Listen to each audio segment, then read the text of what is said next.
আসসালামু আলাইকুম বন্ধুরা, কেমন আছেন আপনারা? নিশ্চয়ই খুব ভালো আছেন। আলহামদুলিল্লাহ আমরাও খুবই ভালো আছি।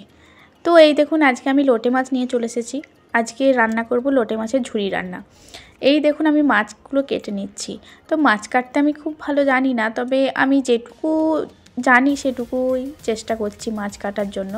তো এই দেখুন, মাছ কাটার জন্য প্রথমে আমি মাথাটা ভালোভাবে কেটে নিলাম, তারপরে নাড়িভুড়ি বের করে নিলাম এবং মাছের পাখনাগুলো কেটে মাছটাকে এভাবে ঘষে ঘষে মাছের গায়ে যে থাকে সেগুলোকে ফেলে দিলাম। তারপরে যে এভাবেই আমি সব মাছ কেটে নেব। আমি ভালো মাছ কাটতে পারি না, কারণ মাছ তো বাজার থেকে কেটেই নিয়ে আসে, আমার কাটার ঝামেলা থাকে না, তাই আমি অতটা পারি না ভালো মাছ কাটতে। বারবার এটা কাটতে যাচ্ছি, বারবার হাত থেকে পড়ে যাচ্ছে, আসলে অভ্যাস না থাকলে যা হয়। তো এইভাবেই আমি দেখুন সব মাছগুলো কেটে নিয়েছি। আর এই মাছের রান্নাটা না আমার খুব ভালো লাগে। আমি কখনো খাইনি এই মাছ, গ্রামের দিকে পাওয়া যায় না, কিন্তু এই পাশের বাড়ি দিদির কাছ থেকে আমি খেয়েছি এবং খেয়ে আমার খুব ভালো লেগেছে, তাই আমি বারবার বলছিলাম যে আমার জন্য এনে দেবে, আমি রান্না করব। তো অনেক ফাইনালি আজকে এনে দিয়েছে। তো এই মাছগুলো তো আমি কেটে নিয়েছি, এরপর এটাকে ভালোভাবে ধুয়ে নেব। আমি এর জন্য নুন দিয়ে দিলাম মাছে, একটু পরিমাণে নুন দিয়ে দিলাম। তারপর মাছটাকে ভালোভাবে হাত দিয়ে চটকে চটকে মাছের যে একটা থেলথেলে একটা যে ভাব থাকে সেটাকে আমি ধুয়ে নেব পরিষ্কার করে। তো এই দেখুন মাছটাকে আমি ভালোভাবে নেড়ে চেড়ে নুনটা মাখিয়ে নিচ্ছি, যাতে মাছের গায়ে ছিল অংশটা থাকে সেটা চলে যায়।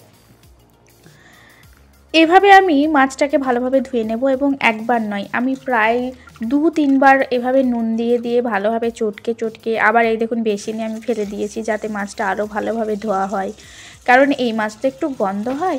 তো একটু যদি আপনি ভালোভাবে ধুয়ে নেন তাহলে ওই গন্ধটা আর থাকে না।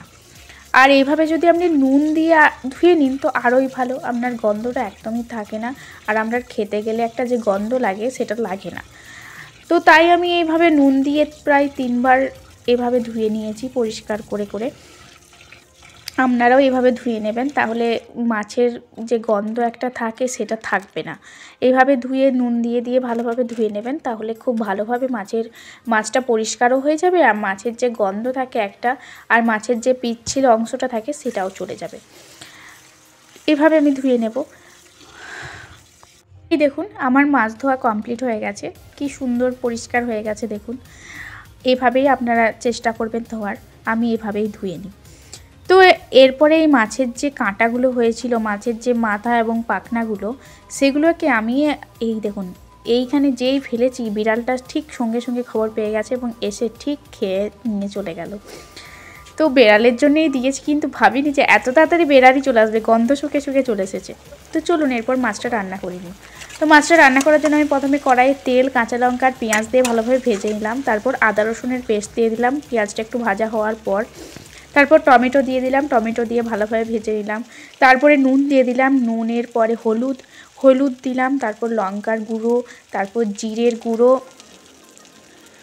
সিম্পল মশলা যেগুলো দিই রান্নায় সেগুলোই দিয়ে দিলাম। তারপর ভালোভাবে আমি এটাকে কষিয়ে নেব। মশলাটা এই দেখুন আমার কষানো হয়ে গেছে। এরপর আমি মাছগুলো একটা একটা করে এর মধ্যে দিয়ে দেবো উপর থেকে, এবং মাছগুলো দিয়ে আমি এটাকে নাড়বো না এখন আমি একদম পুরো ঢাকনা দিয়ে চেপে ঢাকনা দিয়ে দেব। তো ঢাকনা দিয়ে প্রায় আমি 6-7 মিনিট ওইভাবে রেখে দিয়েছিলাম। দেখুন মাছের জল কতটা ছেড়েছে মাছ থেকে। তো এই দেখুন মাছগুলোও একদম পুরো ভালোভাবে সিদ্ধ হয়ে গেছে। এই মাছ সিদ্ধ হতে বেশি টাইম লাগে না, খুব অল্প সময়ের মধ্যেই সিদ্ধ হয়ে যায়। তো আমি কখনো রান্না করিনি, এই প্রথম রান্না করছি। তো এর মধ্যেই আমি যেটা বুঝলাম এই মাছ বেশি টাইম নেয় না রান্না হতে।